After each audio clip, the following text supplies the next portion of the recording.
In the last third of the 19th century, esoteric traditions from both the East and the West were gaining greater popularity due to the efforts of a small group of individuals.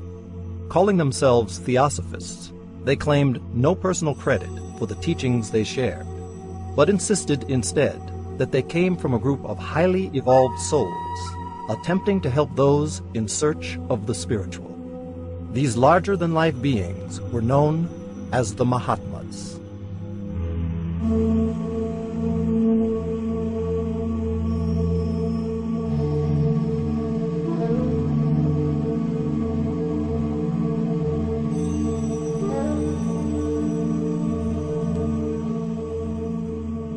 Mahatmas, great souls, wise people.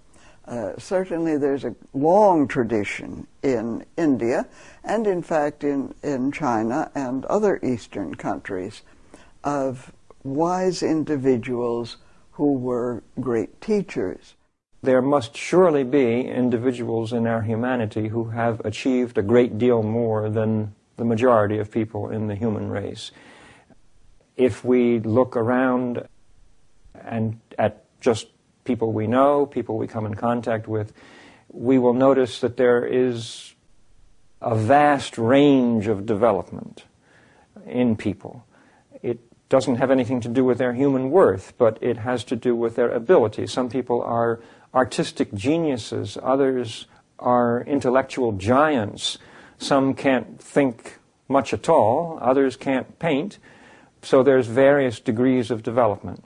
But if one accepts the possibility, even the likelihood, that consciousness survives bodily death and that there is a process of reincarnation, then it would become a logical necessity that there would be individuals such as the adepts, individuals who'd gone further, who had learned more, who had developed more, and to whom we might look up as elder brothers. It was a fiery Russian woman and student of the ancient wisdom tradition, Helena Petrovna Blavatsky, who introduced the Mahatmas to the Western world. From early childhood, H.P. Blavatsky reports that she had psychic visions of a tall Indian man, and she felt that he was her protector. She doesn't say too much about it except that, I think. But in 1851, she was in London, and in that year they had what they called the Great Exhibition. It was a sort of World's Fair, and it was a really big event. And she was present, and there were, of course, delegates from the various colonies in the British Empire, and among those delegations there was a delegation from Nepal. And as the delegation from Nepal was going by in Hyde Park, she saw in the flesh the very man she had seen in psychic visions as a child. You can imagine how she must have felt. And she rushed out to him, and he stopped her. So she stepped back. But the fact is, the next day she did meet Moria, most likely in Hyde Park. And they had a conversation about what she might do to help him and others to spread some of their ideas and their knowledge into the West. For example, while she was told to form such an organization as the Theosophical Society, and she had attempted an early organization in Egypt, she was never told the specifics.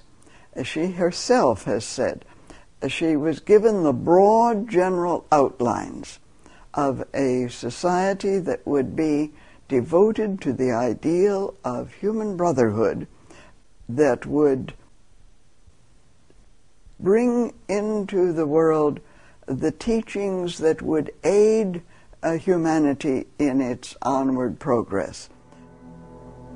While Madame Blavatsky stood as the key force behind the Mahatmas and the Theosophical Society, much of the information given to us directly by the Mahatmas is purported to have come in letters that mysteriously appeared to other individuals. The first known letter was written in November of 1870 and is currently in the archives of the Theosophical Society's international headquarters at Adyar, Chennai, India. Written in French, it was sent to Blavatsky's aunt, Madame Fadif, who lived in the Russian city of Odessa. Blavatsky had been traveling to remote areas of the world for many years, and at the time of the letter's writing was in India, or perhaps even the outer regions of Tibet, pursuing her occult studies. Her family had no idea of her whereabouts. Madame Fadif wrote, "We were ready to believe her, that is HPB, dead, when I received a letter from him whom I believe you call Kutumi, which was brought to me in my house by a messenger of Asiatic appearance, who then disappeared before my very eyes." Now, the letter itself states, "The noble relations of Madame H. Blavatsky have no cause whatsoever for grief." I'm reading, obviously, the English translation. You can read the French. "Their daughter and niece has not left this world at all. She is living and desires to make known to those whom she loves that she is well and quite happy in the distant and unknown retreat which she has selected for herself." After she met Colonel Olcott, and the story is, of course, part of the history of the Theosophical Society, and they were in New York, and at the time of the founding of the Society, he received letters from another branch known as the Brotherhood of Luxor. Also known as the Egyptian Brotherhood, the distinctive feature of their letters was that they were written on a kind of black paper, and like most all of the Mahatma letters, contained various occult symbols which identified the particular group.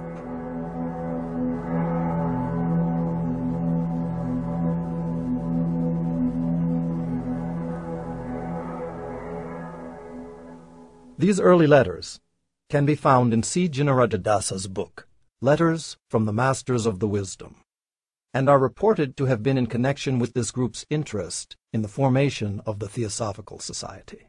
The chief of the Egyptian Brotherhood is said to be the adept who called himself Serapis Bey, and associated with him were others, among whom was Tuitit Bey, referred to several times by HPB. And this is the first page of the letter from this section, which begins, "Brother Neophyte, we greet thee. He who seeks us finds us. Try." And that word "try" appeared again and again and again in these early letters to Colonel Olcott.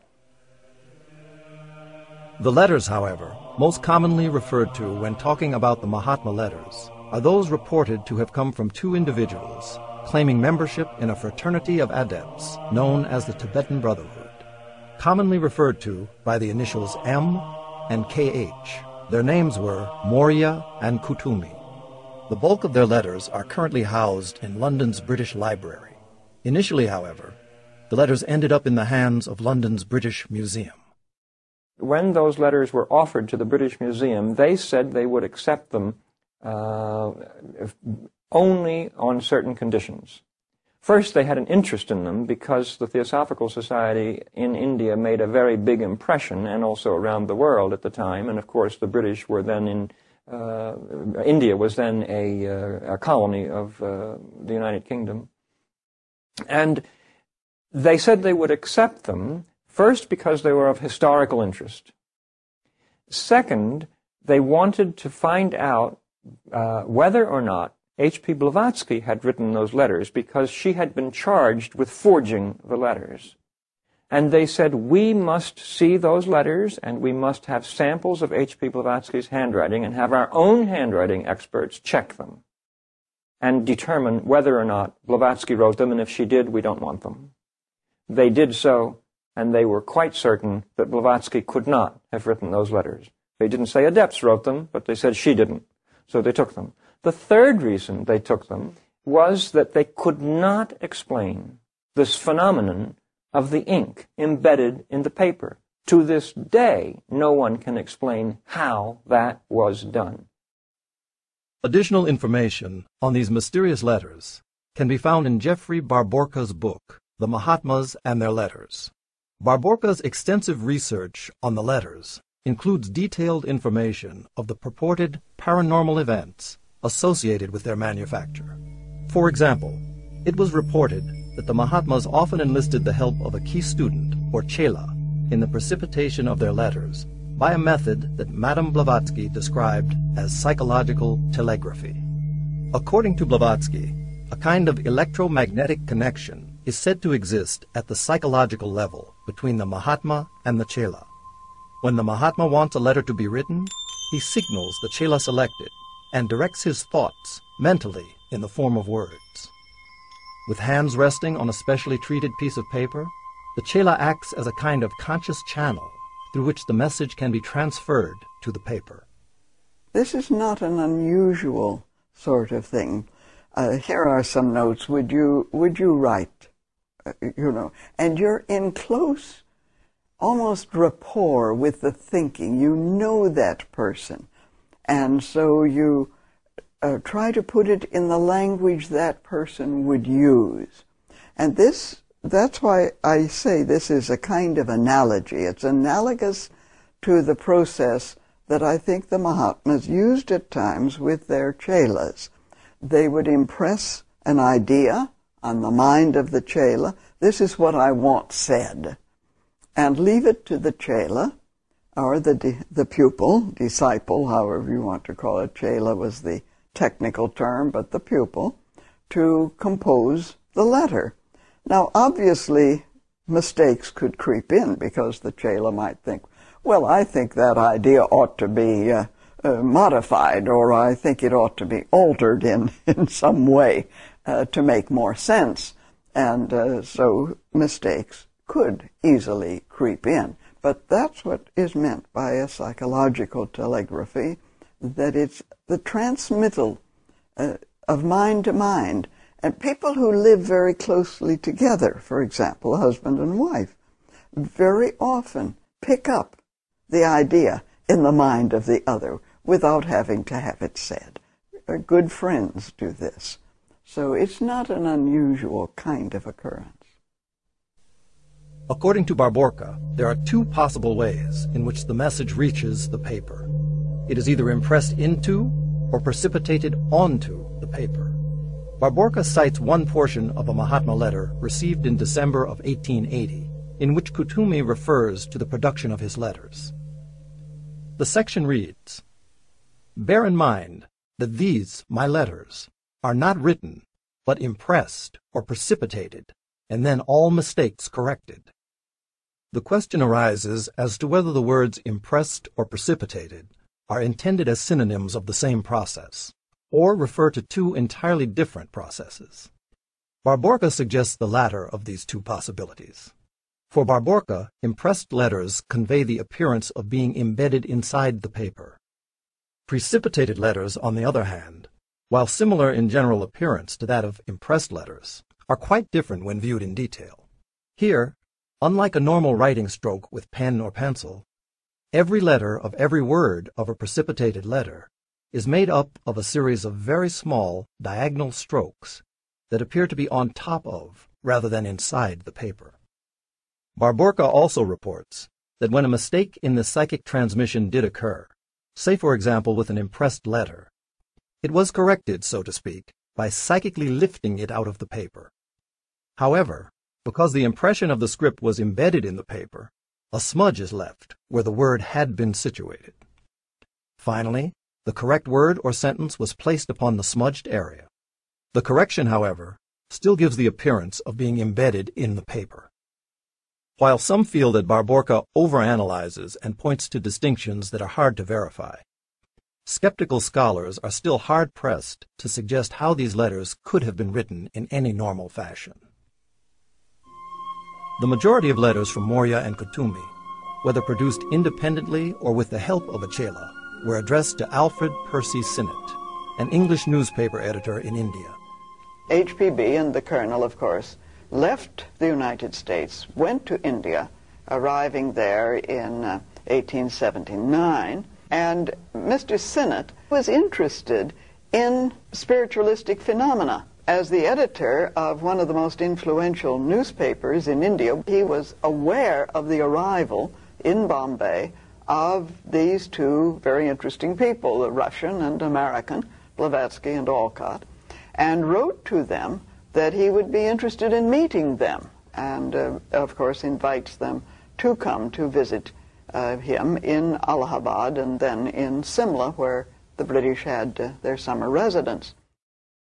So here was a man who commanded respect in what was known as the Anglo-Indian community, and who could write.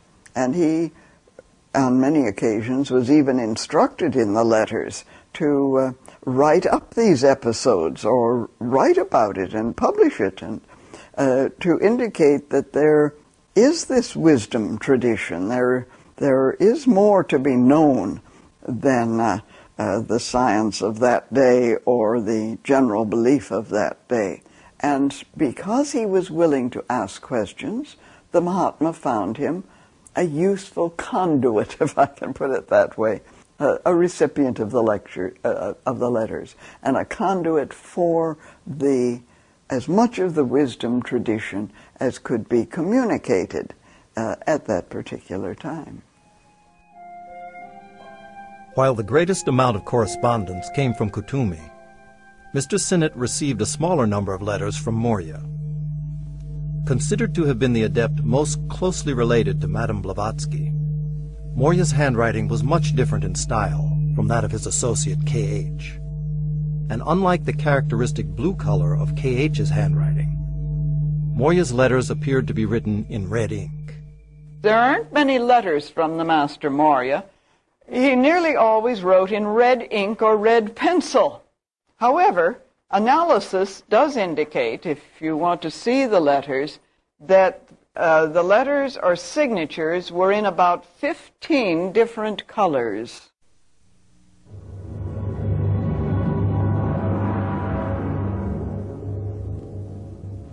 When HPB came to the United States 1873, and she met Colonel Alcott 1874, long in there in the founding of the Society, this was a period when there was a lot of spiritualistic phenomena, some of it fraudulent, some part of it, I suppose, authentic, and HPB said, of course, phenomena can be produced. Well, of course, from the very beginning, there were those who, particularly in India, the Christian missionaries. We have to remember it was a time of great missionary activity, and naturally this sort of threatened the Christianization, if we can put it that way, of India, because here were these two people, Alcott and Blavatsky, and then Sinnett and many others rallying around them, who were pointing to the original traditions of India and saying, don't lose those, these are valuable. It's just as important to be a good Hindu as it is for us to be good Christians or whatever. And in the midst of all of this, the British Society of Psychical Research sends a man, Richard Hodgson, out to India to investigate. And some of the disgruntled former employees at the headquarters combine with the Christian missionaries in Madras to bring forth evidence, very slanted evidence, and in itself forged evidence in some cases, to suggest that HPB was a fraud, that these letters had indeed been written by her. However, a longtime student of theosophy and member of the Theosophical Society, Virginia Hansen, did an exhaustive study of the circumstances behind the Mahatma letters. In her book, Masters and Men, she demonstrates that many letters were delivered when Madame Blavatsky was nowhere in the area, and under circumstances which she could not possibly have known their content. Probably the best example of this kind is the letter which was received by Annie Besant in 1900, 9 years after Blavatsky's death. And while some scholars currently cite the Hodgson report as proof that the Mahatma letters were forgeries, the Society for Psychical Research raised severe doubts about the report, and in 1986 finally published a new report declaring that Madame Blavatsky was unjustly condemned. The case was re-examined by Dr. Vernon Harrison, past president of the Royal Photographic Society and an expert on forgery. In addition to demonstrating that the Hodgson report was biased and disregarded evidence in Blavatsky's favor, Dr. Harrison also carried out his own detailed analysis of the letters in question. He noticed that Hodgson's strongest evidence rested on the assertion that certain peculiar aspects of Madame Blavatsky's writing appeared throughout the KH writing. For example, Hodgson looked at Blavatsky's formation of the letters A, D, G, O, and Q, and noticed that she often left a gap on the left side of the curved portion of these letters. Hodgson called this the left gap stroke, and cited it as strong evidence against Madame Blavatsky, since this same tendency appeared in the KH writing. Dr. Harrison shows, however, that the left gap stroke is not uniquely characteristic of Madame Blavatsky's handwriting. Other well-known persons exhibiting this writing stroke include Mark Twain and former President Dwight D. Eisenhower. These and other problems with Hodgson's analysis led Dr. Harrison to conclude, among other things, that the Hodgson report is riddled with downright falsity and that his case against Madame Blavatsky is not proven. HPB, I'm sure it was difficult for her. These dreadful charges that were brought against her again and again. She was, and of course, she laid herself open to them, and that is the thing. She, and from one point of view, didn't care if she felt that phenomena might be useful. She would produce it. At other times, she would absolutely refuse. There were occasions when somebody would visit. Someone came out from England. I know on one occasion this medium, Eglinton, was there, and people expected her to produce something. She absolutely wouldn't. So it looked as though she was playing tricks at times. I think it was for the reason of testing the individual. Are you simply looking for phenomena, for the phenomenal, or are you seeking for the basis on which phenomena are produced? In the letters, particularly the letters to Sinnott, well, even in some of the others, but particularly in the letters to Sinnott, point out that phenomena has a tendency to feed on itself, and that therefore this was not what they were after. They were interested in presenting ideas, principles, the esoteric philosophy. The esoteric philosophy covers the evolutionary process from the formation of matter in the first place, the formation of the planetary system in which we live, and then the evolution of the kingdoms of nature, the becoming of man, what man is, and then it looks also at the future evolution of man, because we are by no means finished, so that the question of life after death, or rather life between lives, is also part of the province of the esoteric philosophy.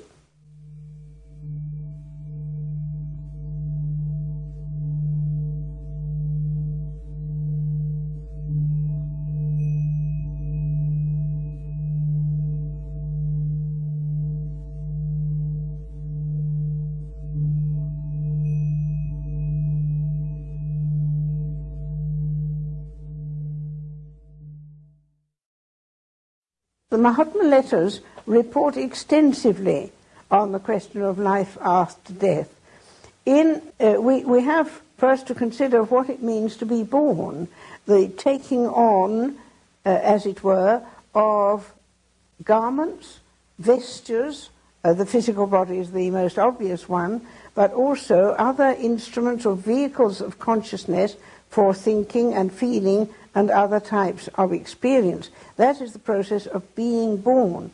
And so when it comes to dying, there is a gradual shedding of these vestures which have temporarily been used. So there is a withdrawal of consciousness from each one in turn. A study of the information given in the Mahatma letters does confirm the traditional view that death is by no means the end. It is a change in the focus of consciousness. The death of the physical body is not death in the sense that the individual ceases to exist. He passes on to other worlds. He reaps the fruits of his actions here. And there is a period of long rest in a subtle world which is called Devachan. And then there is a return to a new incarnation.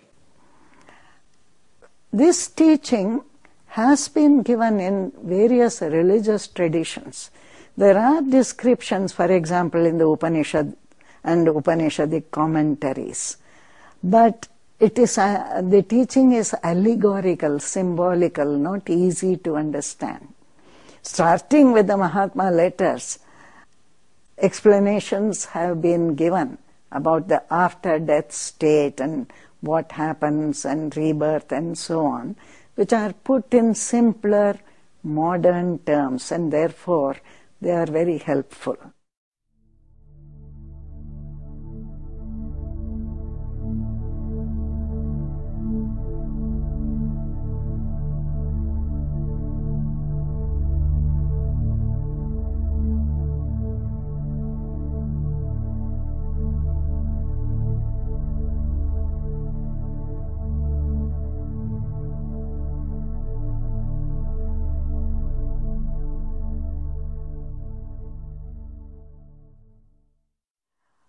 They discourage belief. They say clearly that they don't want a religion to be used as a crutch. The Mahatmas, the authors of those letters, regarded themselves as followers of the Lord Buddha, and the Lord Buddha said, nothing is to be accepted just because it is in a book that people think of as holy or because an authority has uttered it.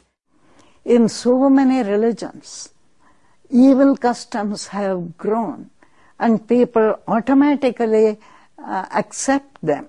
For example, the caste system in India, or the idea of the Christian missionary that he must save people at all costs through the Inquisition or whatever it is. All kinds of ideas come into existence in the religions. And the person who believes accepts everything. The Mahatmas want us to think for ourselves, investigate, and take a great deal of trouble to find out what is the truth. And this attitude is summed up in a sentence by the president-founder, Colonel Olcott. At the inauguration of the Society in 1875, we seek, inquire, reject nothing without cause, accept nothing without proof. We are students, not teachers. And he declared most strongly that any suggestion of leaning upon an authority, even that of the Mahatmas, was to be deplored. Always, the sentence that comes to my mind is, be ye lamps unto yourselves. And I think that sums up the attitude of the Mahatmas. There is no question of blind faith or blind following.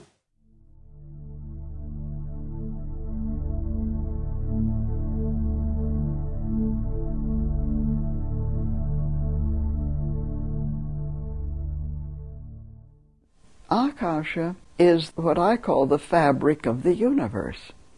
Now, its chief characteristic is sound. Everything is sound, resonates, vibration. Everything is interconnected. Now, this is the very basis of the Theosophical worldview, that there is one ultimate reality. and then all of its permutations, all of it, the way in which it develops through universes, through every aspect of nature, vibrating through everything, rock, plant, tree, animal, ourselves, human beings, is this throbbing of the one life. All the parts are integrally part of that one reality. If that is understood, it becomes easier for us to understand brotherhood in daily life.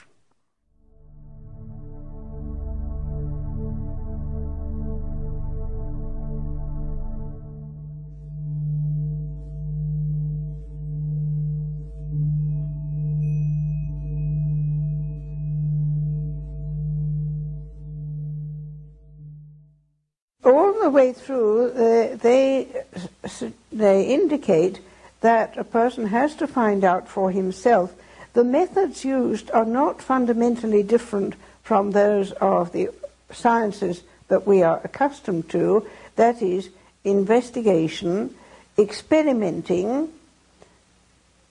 proving, attempting to prove, to corroborate the teaching that one has heard, by living according to the findings that are offered to us. And we can do that in quite simple ways, as for instance with the exercise of control over thought. We can make a difference to our own lives. There is one important difference between the sciences that we know in the world and occult science, and that is that whereas our sciences depend on refined apparatus for further exploration, occult science depends on the evolution of faculties within the individual until he comes to know for himself. Science, I think, will more and more become the ally of the ancient wisdom, because essentially science, philosophy, and religion must be concerned with the discovery of truth. And truth means not only facts about the universe, but also the deep meaning and purpose of the whole cosmic process. So HPB called the secret doctrine the synthesis of religion, science, and philosophy. In the past, religion, philosophy, and science were considered part of one discipline. I think in the future also they will merge together. There has been time to look at only a few of the fascinating events and people associated with the Mahatmas and the Mahatma letters. While the authors of the Mahatma letters presented a wide range of subjects on the esoteric philosophy, it is important, perhaps, to consider what aspect of their teachings they deemed of greatest value to the serious student. I think particularly of their emphasis on universal brotherhood. At least half a dozen times, if not more, they have directly referred to the fact that they wanted a universal brotherhood of humanity. The kind of universal brotherhood which brings about a basic change in the people who live that brotherhood. And the whole society was meant to show that all of humanity could come to that condition, inner condition of consciousness. Because universal brotherhood is not just a mental recognition that all people must have their rights. It's much more than that. It is an awakening to the unity of life of which they spoke. Their chief concern is the welfare of humanity.